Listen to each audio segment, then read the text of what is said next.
Hi friends, அஸ்ஸலாமு அலைக்கும். இந்த வீடியோவில் என்னோட ஃபர்ஸ்ட் ஃப்ளைட் ட்ராவல் எக்ஸ்பீரியன்ஸ் தான் பார்க்க போகிறோம்.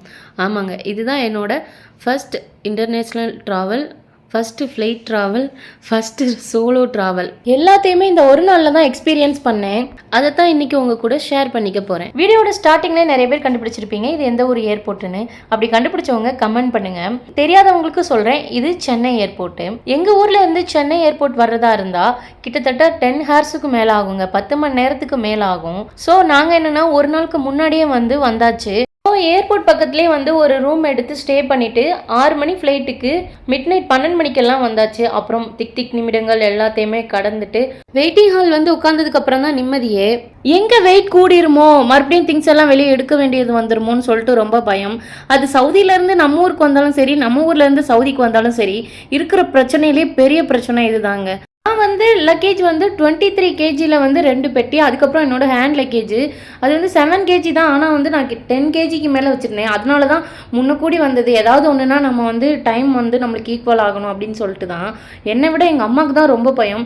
அது மட்டும் இல்லாமல் நான் இந்த ஃப்ளைட் சீட் ஃபுல்லு, பெரிய ஃப்ளைட்டு வேறு. ஸோ கிட்டத்தட்ட ½ அன் ஹவருக்கு மேலே நின்று தாங்க ஃப்ளைட்குள்ளேயே உட்காந்தோம். அந்தளவுக்கு லைன், பெரிய லைனாக இருந்தது. அப்புறம் ஒரு வழியாக ஃப்ளைட்டை ஸ்டார்ட் பண்ணி எடுத்துட்டாங்க. ரன்வேலே ரொம்ப நேரம் ஓடிட்டு இருந்த மாதிரி இருந்துச்சு. பறந்ததுக்கப்புறம் தான் அப்பாடா அப்படின்னு நிம்மதியாக இருந்தது. ஆனால் எனக்கு ஃபஸ்ட் டைம் ஃப்ளைட்னாலும் எனக்கு எந்த பயமுமே இல்லை. லைட்டாக காது மட்டும் அடைச்சிச்சுங்க, அவ்வளோதான். அப்புறம் ஃப்ளைட் பறந்து ஒரு ½ அன் ஹவர் 45 மினிட்ஸ்க்குள்ளேயே ஃபுட்டு கொண்டு கொடுத்தாங்க, மார்னிங் பிரேக்ஃபாஸ்ட்டு. எனக்கு இது என்னடா இது எப்படி சாப்பிட்றதுன்னு இருந்துச்சு. ஆனால் சாப்பிட்டு தான் ஆகணும், வேறு வழி இல்லை. நல்ல பசி வேறு. முந்தின நாள் சாப்பிடவே இல்லை டென்ஷனில். இது பஹ்ரைன் ஏர்போர்ட்டுங்க. நான் சென்னை டு பஹ்ரைன் தான் வந்திருந்தேன்.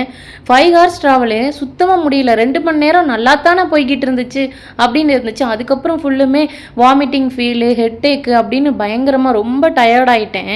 அப்புறம் பஹ்ரைன் இறங்கினதுக்கப்புறம் தான் ஃப்ரெஷ்ஷாக ஒரு ஃப்ரெஷ்னஸ்ஸே எனக்கு வந்துச்சு.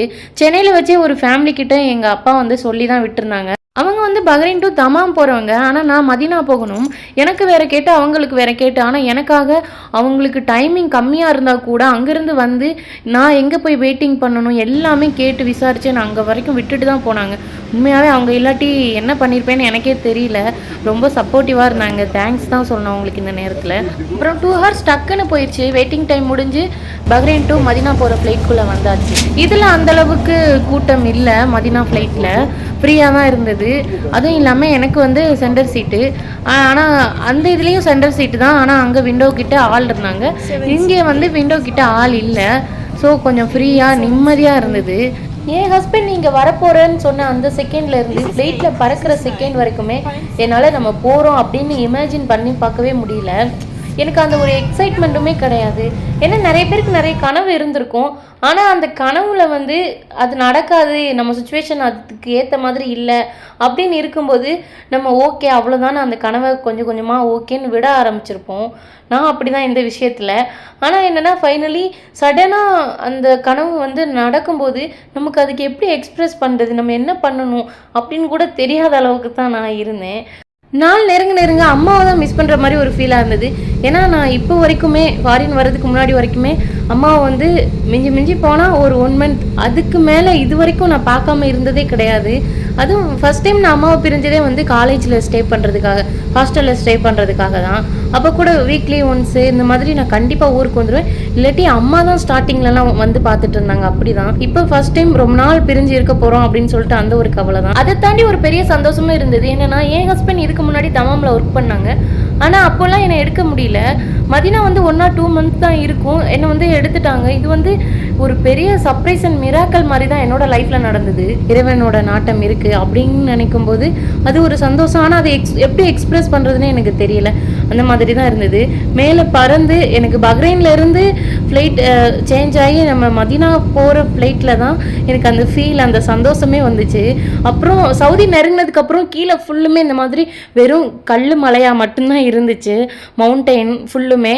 அதை பார்க்கும்போது ஓகே நம்ம சவுதி வந்துட்டோம் அப்படின்னு சொல்லிட்டு அப்போ தான் எனக்கு ஒரு சந்தோஷமாக இருந்தது. பஹ்ரைன் டு சவுதி வந்து ட்ராவல் டைம் கம்மி தான் ஃப்ளைட்டில். 1.25 மணி நேரத்துக்கிட்ட தான் வந்து இறக்கி விட்டுட்டாங்க, அவ்வளோதான். ரொம்ப சீக்கிரமாக வந்த மாதிரி ஒரு ஃபீலாக இருந்தது. ஃபர்ஸ்ட் டைம் அந்த ஃப்ளைட்டில் இருந்து மதினா மண்ணில் காலை எடுத்து வைக்கும்போது எனக்குள்ளே அவ்வளோ ஒரு சந்தோஷம், வார்த்தைகளால் சொல்லவே முடியாது. கண்ணில் கண்ணீரோடு தான் நான் இறங்கியே நடந்து போயிட்டுருந்தேன். அது இப்போவுமே நினச்சா எல்லாமே அப்படியே ஒரு இமேஜின் மாதிரி தான் இருக்குது. ஃபைனலி எக்ஸிட்டுக்கு முன்னாடி ஒரு சம்பவம் ஆகிப்போச்சு. இங்கே எக்ஸிட்டுக்கு ஒரு 10 ஃபீட்டுக்கு முன்னாடி ஒரு செக்கிங் இருக்கும். அந்த செக்கிங்கில் வந்து நம்ம பெட்டியை ஓப்பன் பண்ண சொல்லிட்டாங்க. என்னென்னா சின்ன வெங்காயம் எல்லாம் கொண்டு போயிருந்தேன். அதுக்கப்புறம் ஒருத்தவங்க வந்து ஒரு பாக்ஸில் அடைச்சி ஆயில் கொடுத்து விட்டுருந்தாங்க. அது என்னன்னு தெரில. அது பெட்டியை ஓப்பன் பண்ண சொல்லிட்டு இந்த பெட்டிக்குள்ளே என்ன இருக்குது, ஹேர் ஆயில் இருக்குதுன்னு சொன்னாங்க. அப்புறம் சின்ன வெங்காயம் இதெல்லாம் பார்த்துட்டு ஃப்ரம் இந்தியாவான்னு கேட்டாங்க. ஆமான்னு சொல்லவும் ஓகே நோ ப்ராப்ளம் போகலாம் அப்படின்னு சொல்லவும் தான் அப்பாடா அப்படின்னு இருந்தது. எங்கே எந்த பொருளையாவது அங்கேருந்து கஷ்டப்பட்டு கொண்டு வந்தது இங்கே தூக்கி போட சொல்லிடுவாங்களோன்னு ரொம்ப பயமாக இருந்தது. ஃபைனலி என் ஹஸ்பண்டை பார்த்ததுக்கப்புறம் தான் எனக்கு மூச்சே வந்துச்சு, அல்ஹம்துலில்லான்னு சொல்லிட்டு. அவ்வளோதாங்க, பெரிய பெரிய ஆறு, கடல், மலை எல்லாத்தையுமே தாண்டி பறந்து நம்ம வீட்டுக்கு வந்தாச்சு. யாருக்கெல்லாம் ஃப்ளைட்டில் போகிறது ரொம்ப பிடிக்கும், யாருக்கெல்லாம் இன்னும் அது கனவாகவே இருக்குன்னு மறக்காமல் கமெண்ட் பண்ணுங்கள். அப்படியே நம்ம சேனலை சப்ஸ்கிரைப் பண்ணிக்கோங்க.